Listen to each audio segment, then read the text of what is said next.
I used to wonder if mindset really mattered. I thought that success was all about talent and skill set, but I came to realize that someone who is great at what they do can quickly be bypassed by someone who is less talented but more confident. Remember this, confidence attracts, but unbelief repels. So if you have a mindset that you are average or that you never get great opportunities, without realizing it, you are creating your reality. Many of the people you look up to, they are not super smart or super talented.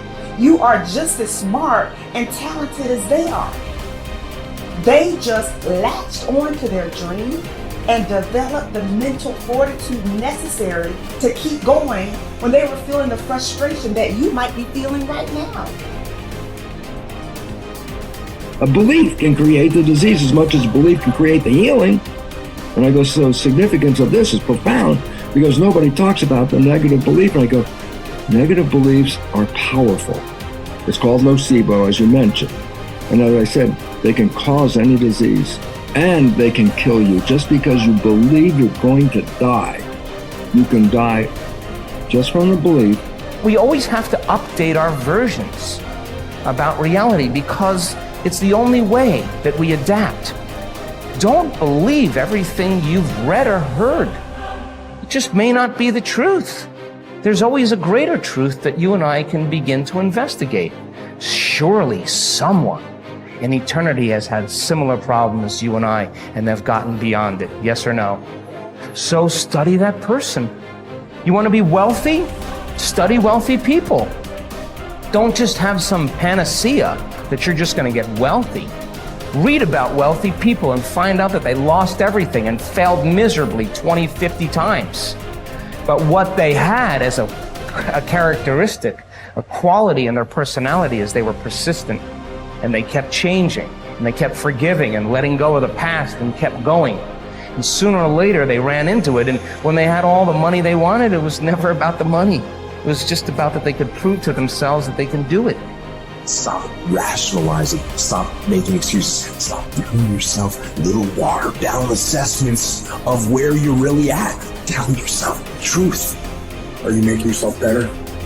Or are you making yourself worse? Are you moving forward or are you moving back? Anything that you have that you feel is a negative, it doesn't matter. Anything you feel it's a positive, it doesn't matter. We're still the ones that make the decisions, and we're the ones that move the needle because no one's doing it for us. We want to change the world, we decide we're going to change it. We want to change the economy in our home, we have to decide. We want to change the amount of time we spend with family or live into our true purpose or be the woman or God or man God designed us to be. No one else is doing it for us.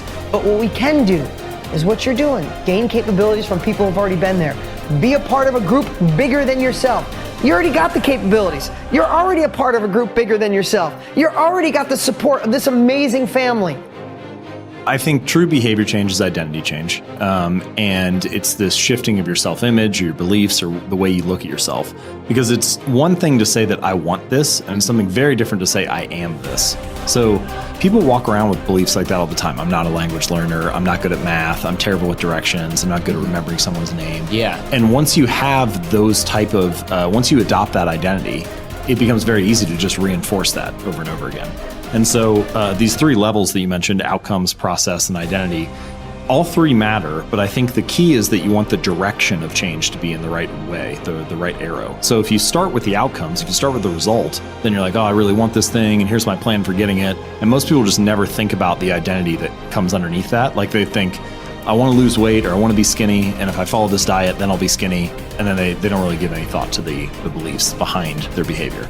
But if you start the other way around, if you start at the identity, and you say, all right, who's the type of person that could lose weight? Well, maybe it's the type of person who doesn't miss workouts. Then you start with that identity. You say, okay, I want to become the type of person who doesn't miss workouts. Here are the habits I need to build. And then whatever results come, just come naturally. So most people focus on the results and build a plan and let the identity come naturally, but that rarely works because their beliefs like conflict with your actions. But if you start with the identity and build the habits to reinforce that, then the results just could come on their own. You are quite capable, and I don't even know what you earn, but I do know this. You can turn your annual income into a monthly income. You're very capable of doing that. Now, you may think that I'm exaggerating. You can't exaggerate when you start talking about the potential of a human being. Stop and take a look at the way we communicate today. I remember when I was a kid when I saw the first television set.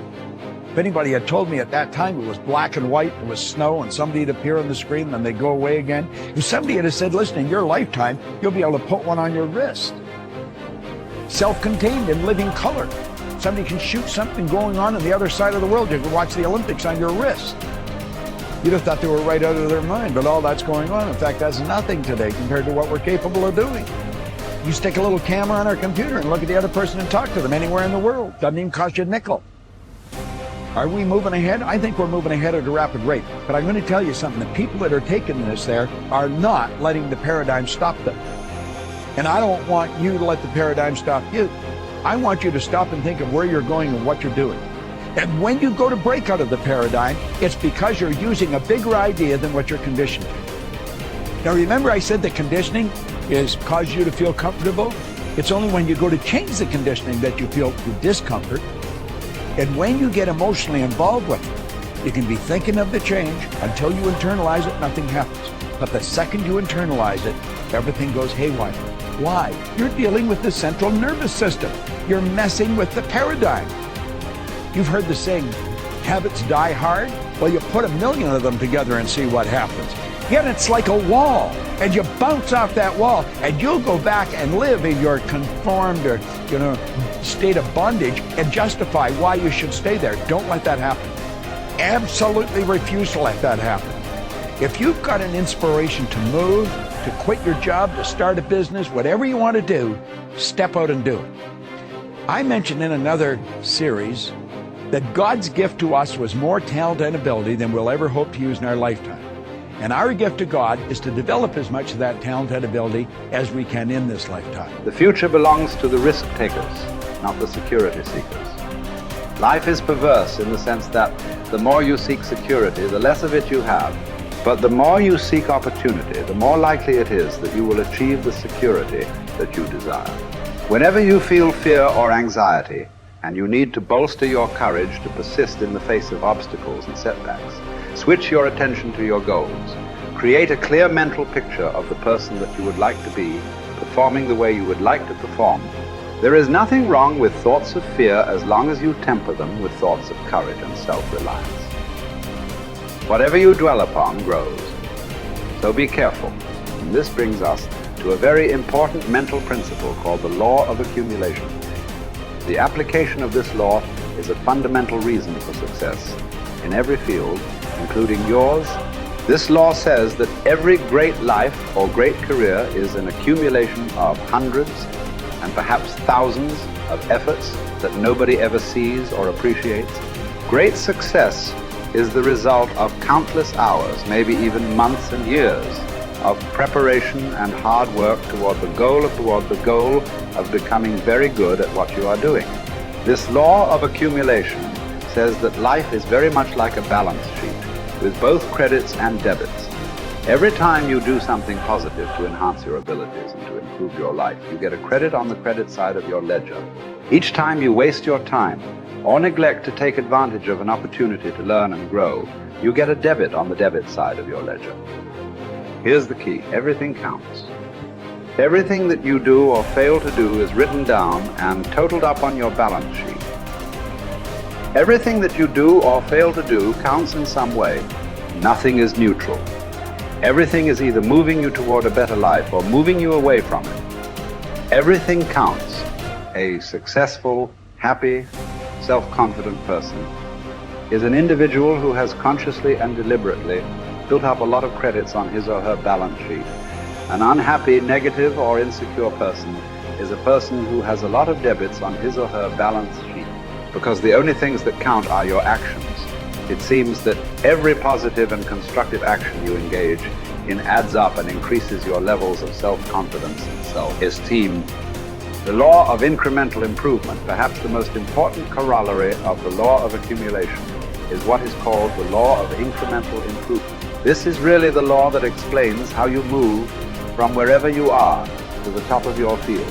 This is the law that explains all great success in America or anywhere else in the world. This law simply states that a person becomes good at his or her chosen field by improving incrementally, continuously, over a long period of time.